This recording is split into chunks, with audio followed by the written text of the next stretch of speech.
बहू, क्या तुम नहीं चाहती हो कि मेरी बेटी घर आए? जया घूंघट काढ़े ट्रेन में खिड़की के पास बैठी हुई थी। खिड़की के पास मुंह रखने से ज्यादा घूंघट लेने की जरूरत नहीं हो रही थी। थोड़े में काम चल रहा था, तभी नन्हा मिंटू दौड़ता हुआ खिड़की के पास आकर खड़ा हो गया। मामी, मुझे बैठना है खिड़की के पास, हटिए हटिए। वह लिहाजा के मारे वहां से थोड़े बगल हो गई। मिंटू वहीं बैठ गया। अभी थोड़ी ही देर हुए थे कि उसका छोटा भाई भी वहीं आकर रोने लगा। मुझे बैठना है खिड़की के पास। नहीं, तू हट, मुझे बैठना है।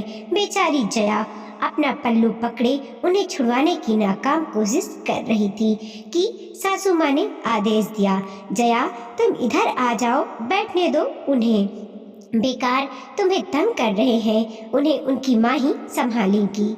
जाओ नीता, तुम जाओ वहाँ। जया ने अपना घूंघट संभाल कर कुछ नीचे खींचा और सासू माँ के पास आकर बैठ गईं। सभी लोग नई नवेली बहू को साथ लेकर काशी जा रहे थे, भोलेनाथ के दर्शन करने और गंगा नहाने।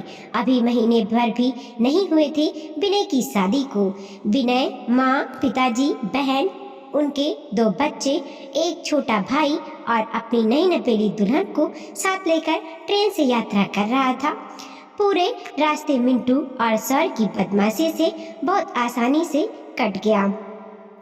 सब लोग मिलजुल कर दर्शन पूजा करके 5 दिनों बाद वापस आ गए।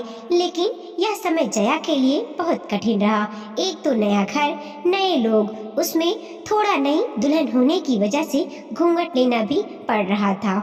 उस पर बच्चों की नए सदस्य से फायदा उठाने की जिद्दोजहद। खैर, सब वापस घर आ गए। घर आने के बाद तो बच्चों का समय अक्सर मामी के कमरे में ही बीतने लगा। जब मन चाहा तब मामी मोबाइल दे दीजिए, मामी आपने भैया को दिया, अब मुझे भी दीजिए। कभी मोबाइल की जिद तो कभी कुछ और। नन्हा शौर्य तो गोद से ही उतरने का नाम नहीं लेता। सभी जिद अभी नई आई मामी के पास ज्यादा चल रहे थे। वह कुछ बोलती डांटती जो नहीं थी। वह बेचारी सोच रही थी कि बच्चों का दिल ना टूट जाए, बच्चे रोने ना लगे, इसीलिए सबकी जायज नाजायज सभी मांगों को मानती जा रही थी। लेकिन एक दिन कुछ ऐसा हो ही गया जिसका जया को मन ही मन डर लग रहा था। बच्चों की मनमानी से अजीज हो जया ने उन्हें फटकार लगा दी। बस फिर क्या था, बड़े ने छोटे को पीटा और फिर जो घमासान हुआ उसका श्रेय गया जया को। क्या जया, तुम थोड़ी देर बच्चों को नहीं संभाल पाई? कहते हुए नीता बच्चों को उसके कमरे से लेकर निकल गई। जया ने अपनी सफाई में कुछ न कहा, लेकिन उस दिन से नीता और उसके बच्चे जया से कटे कटे रहने लगे। कुछ दिनों बाद नीता वापस अपने ससुराल चली गई। धीरे धीरे जया ने अपने व्यवहार से सबका मन जीत लिया। सभी की जुबान पर जया का ही नाम रहता था। विनय की सूझबूझ, सासू माँ ससुर जी का सहयोग, छोटे देवर का प्यार, सबकी छाव में जया की शादीशुदा जिंदगी भली भांति चलने लगी थी। इसी तरह 6 महीने होने को चले। गर्मी की छुट्टियां होने वाली थी। एक दिन सासू माँ ने खाना खाते समय प्रस्ताव रखा कि बहुत दिन हो गए, नीता कब की गई है, क्यों ना गर्मी की छुट्टियों में उसे बुला लिया जाए। सभी लोग बहुत खुश हुए। हाँ हाँ, बहुत दिन हो गए, बच्चों के बिना घर सुना सुना है, आज ही फोन करके उसे बोल दो, कोई बहाना बनाने की जरूरत नहीं। छुट्टियां शुरू होते ही सौर्य और मिंटू को लेकर यहाँ आ जाए। पिताजी ने फरमान सुना दिया। विनय भी खुश होकर बोला, हाँ दीदी आ जाए तो बच्चों के साथ फिर कहीं घूमने का प्रोग्राम बनाएंगे। क्यों जया? लेकिन जया की फीकी हंसी को सासू माँ टायर गई। जब नीता को फोन किया तो वह भी आने को लेकर बहाना बनाने लगी। माँ के बहुत मनाने पर भी उसने इतना ही कहा, ठीक है कोशिश करती हूँ। रात को जया किचन में बोतल भर रही थी, तभी सासू माँ उसके पास आई और बोली, क्या हुआ बेटा, तुम्हारा चेहरा उतरा हुआ क्यों लग रहा है? जया हड़बड़ा कर बोली, नहीं माँ, कुछ नहीं। कुछ भी तो नहीं। क्यों बेटा, तुम नहीं चाहती हो कि नीता यहाँ आए? माँ के इतना कहते ही जया ने उनका हाथ पकड़ लिया। नहीं नहीं माँ, मैं क्यों नहीं चाहूँगी, यह घर उनका है, वो जब चाहे आए, मुझे क्यों परेशानी होगी। माँ ने उसके हाथों पर अपना हाथ निकालकर उसका हाथ पकड़कर और कहा, जया मैं जानती हूँ तुम्हारे मन की। देखो जैसे ये घर नीता का है वैसे ही ये घर भी तुम्हारा है। तुम भी इस घर की बेटी हो, इसीलिए आपस की छोटी छोटी बातों का असर कभी भी परिवार के मजबूत नींव पर नहीं पड़ने देनी चाहिए। छोटी छोटी बातों को लेकर इधर तुम दुखी हो रही हो, उधर नीता से भी बात कर रही थी तो वह भी उदास थी। अब हमें नहीं, तुम दोनों को आपस में एक दूसरे का साथ निभाना है। जया की आंखें नम हो गईं तो माँ ने उसे गले लगा लिया।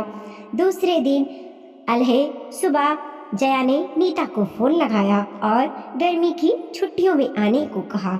नीता बहाना बनाने लगी, अब हमारा क्या काम, अब तो तुम्हारा घर है। जया ने बड़े प्यार से नीता से कहा, दीदी यह मेरा नहीं हमारा घर है, मुझे छोटी बहन समझिए और आ जाइए।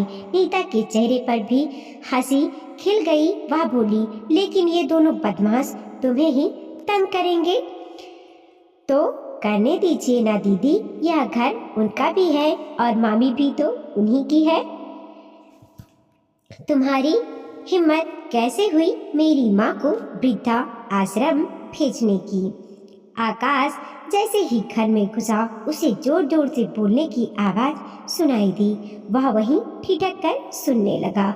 अवनी माँ को बुरी तरह से लताड़ रही थी और एक ही बात बार बार दोहरा रही थी कि वह उन्हें इस घर में नहीं रहने देगी, वह उनके साथ नहीं रह सकती। बेचारी आशा जी रो रो कर पूछ रही थी कि बहू तुम्हें मेरी से क्या परेशानी है, क्यों नहीं रहने दोगी। तभी आकाश जैसे ही अंदर आता है अवनी कहती है, इन्हें अभी का अभी वृद्धा आश्रम छोड़कर आओ। आकाश उसे समझाने की कोशिश करता है कि वह मेरी माँ है, ऐसा कैसे उन्हें वृद्धा आश्रम छोड़ सकते हैं। अवनी, मैं कुछ नहीं जानती, जल्दी से जल्दी इनका वहाँ व्यवस्था कर दो। आकाश, हाँ कुछ समय दे दो।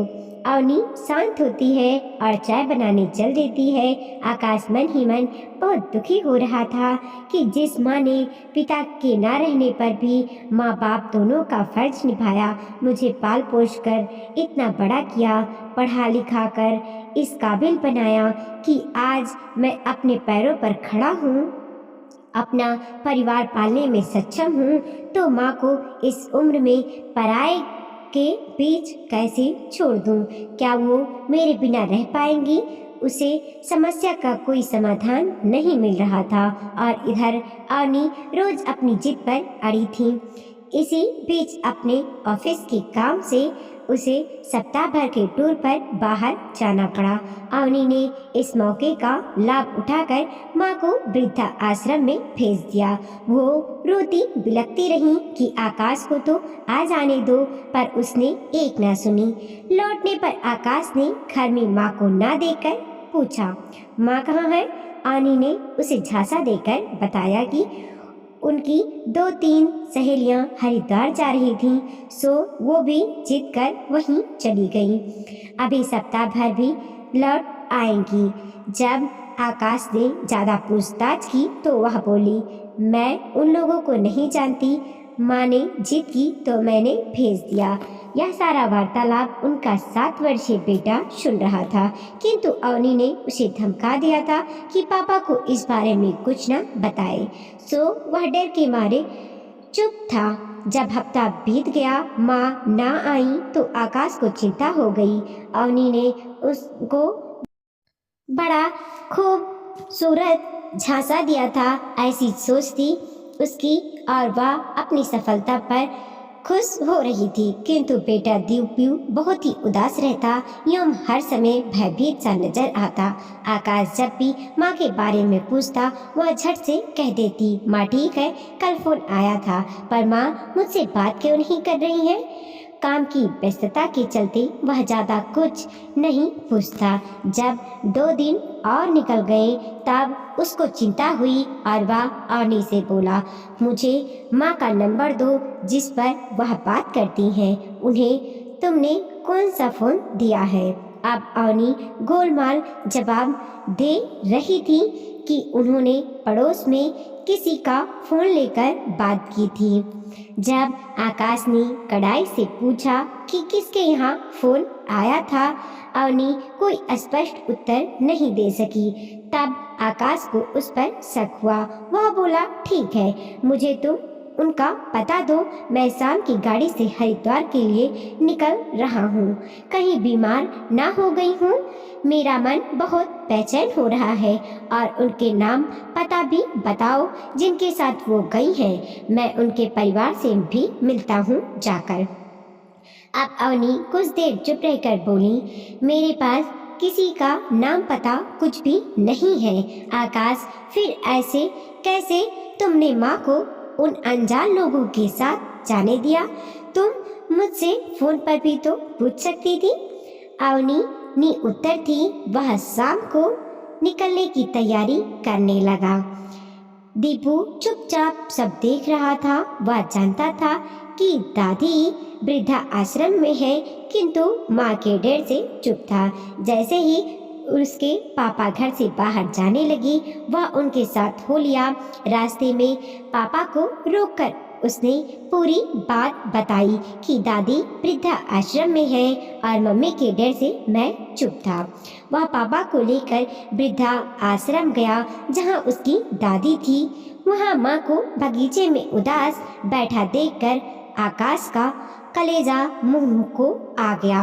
वह दौड़कर उनके पैरों में गिर गया और फपक कर रोने लगा। दीपू भी अपनी दादी से लिपट गया।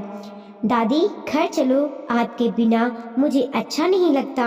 माँ, मुझे माफ़ कर दो, सारी गलती मेरी ही है जो मैंने अवनी की बातों पर भरोसा किया।